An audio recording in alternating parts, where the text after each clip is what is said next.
This is Democracy Now!, democracynow.org, the War and Peace Report. I'm Amy Goodman, joined by Democracy Now! Co-host Juan Gonzalez in New Brunswick, New Jersey. Hi, Juan. Hi, Amy, and welcome to all of our listeners and viewers across the country and around the world. Well, 20 years ago today, the United States began imprisoning Muslim men at Guantanamo Bay in Cuba. Over the past 20 years, the U.S. has held 779 men at the secretive prison. Most were never charged with a crime. Many were tortured, held in isolation, shackled, hooded, kicked, threatened with dogs. When prisoners organized hunger strikes to protest their mistreatment, they were force-fed in a manner described as torture by the United Nations.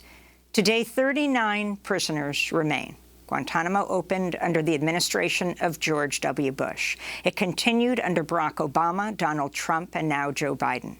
While Biden has said he wants to close the prison, his administration is making preparations to stay for years. The Pentagon is now building what the New York Times has described as a new secret courtroom at Guantanamo. The Biden administration has so far transferred just one prisoner since Biden took office. On Monday, the Interagency Periodic Review Board recommended the transfer of a Somali man named Guled Hassan Dura, who's been held by the U.S. without charge since 2004 as a so-called high-value detainee. He was held first at a CIA secret black site and then Guantanamo. It remains unclear if he will actually be freed. Over a dozen other Guantanamo prisoners have been recommended for release but remain locked up. The United States is spending an estimated $540 million to keep Guantanamo open. That's over $13 million per prisoner a year. Today, we spend the hour with three men who themselves spent time at Guantanamo. Two were held without charge as prisoners. One, who served as a Muslim army chaplain, was then jailed himself after being falsely accused of espionage. We begin today's show with Moazzam Begg. He's a British citizen who was born and raised in Birmingham, England.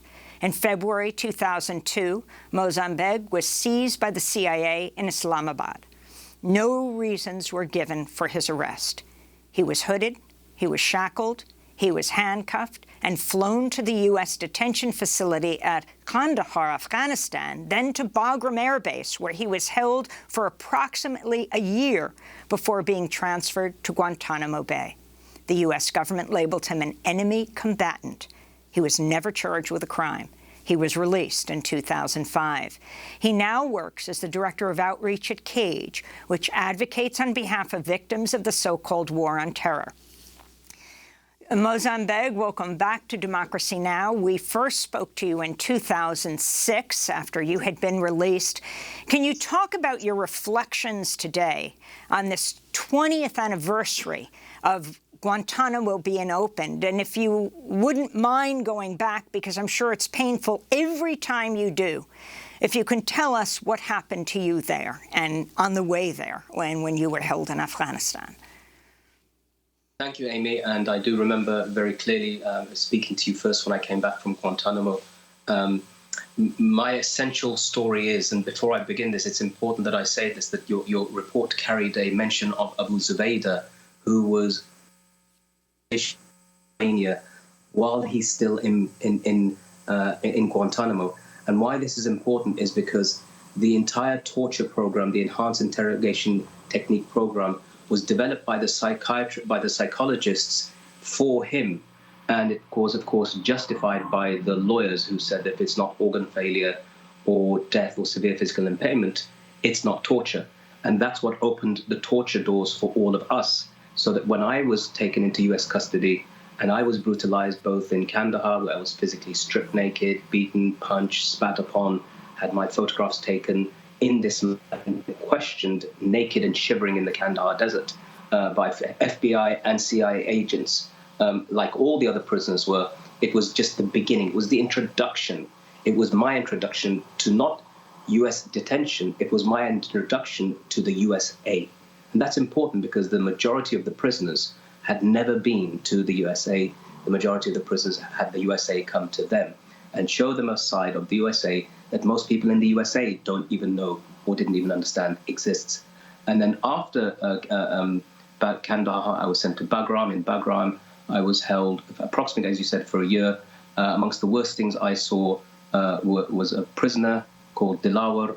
He was a taxi driver. His hands were tied above his head to the top of a cage, and he was physically beaten until he was killed. And I was subjected to the sounds of a woman screaming in the next cell that I was led to believe was my wife being tortured, while FBI and again CIA agents, and I emphasize FBI because they are always the ones that kind of get out of being accused of being involved, but the FBI were involved right from the get-go. And they waved pictures of my children in front of my face while I was being tortured, and I heard the sounds of the woman screaming. They threatened to send me to Syria or to Egypt if I didn't cooperate, as they had done to others. So by the time I was sent to Guantanamo and spent the next 2 years in solitary confinement in a windowless cell without any access or any meaningful access to family, to phone calls, to visits, to any of the things that any normal, ordinary, decent, convicted prisoner gets, we had no access to, even though we'd never been charged. And in that state, it was in 2005 eventually that I was told that I'll be going home. There are no charges against me, so the last 3 years of my life have been all arbitrary. And eventually, as I returned home, I joined my organization, Cage, and have been campaigning against Guantanamo since that time. So I've been doing this for 15 years. Guantanamo has been open for 20 years. And so the legacy of this place is imprisonment without trial, torture, the absence of the rule of law, the removal of the right of the presumption of innocence, all of those things that people take for granted. People keep saying, well, you couldn't have been in Guantanamo for nothing. There must have been a good reason for it. I said, yes, the reason for it is exactly what Malcolm X said, is that I'm not part of the USA. I'm a victim of the USA, like hundreds of thousands. That's the reason why I was held. And I'm sure the majority of the prisoners will say exactly the same thing. Well, Moazzam, Guantanamo was spawned as in the aftermath of the invasion of Afghanistan. Now the United States, 20 years after, has pulled out of Afghanistan, ended the war, but Guantanamo remains. Could you talk about the remaining men, the 39 men that are there? They're essentially in 3 categories of detainees. Could you talk about them, especially what are called forever prisoners? Yeah, so these 3 categories of detainees are really strange. And it's important to say this because you did say rightly that Afghanistan, the war is over, where this all began. The war in Iraq is over, yet Guantanamo is still open. In fact, the reason why Afghanistan, the war is over, is because 5 senior Taliban members actually negotiated the withdrawal of the United States and set up the office for the political office for the Islamic Emirate in Qatar. And those former Guantanamo prisoners now are actually ministers in the Afghan government. But getting back to the 3 categories, one category, of course, is cleared prisoners. So there's about a third of the prisoners, a third of the 39 prisoners who've actually been cleared for release. Now, some have been cleared for over a decade. What does it mean to be cleared when you've never been charged with a crime to begin with? It's a strange category, but nonetheless, they've been cleared by numerous U.S. departments, including the Defense Department. But also, you've then got a category of prisoners called forever.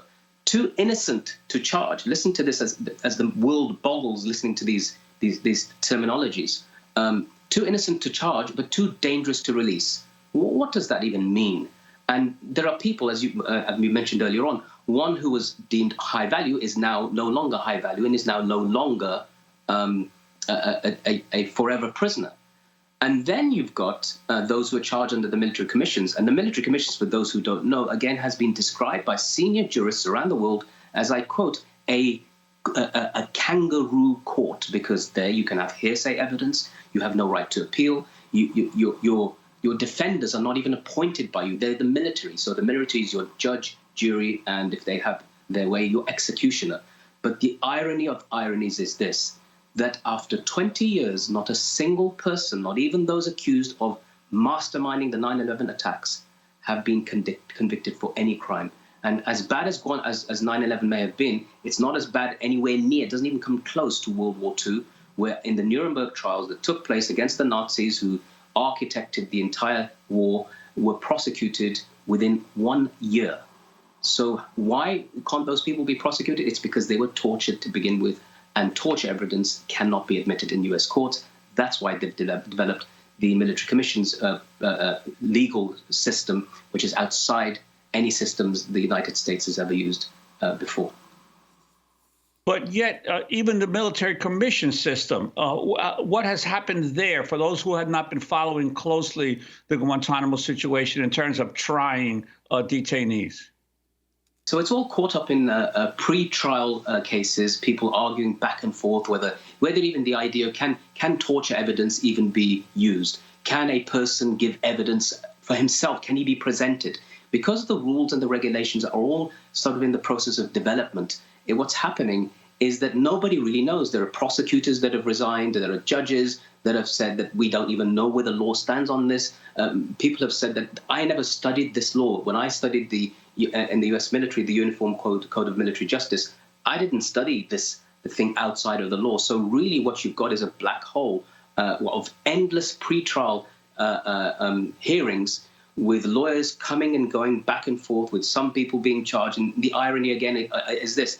Those who've been found guilty under this very low standard of what a crime actually is in the military commissions have gone home.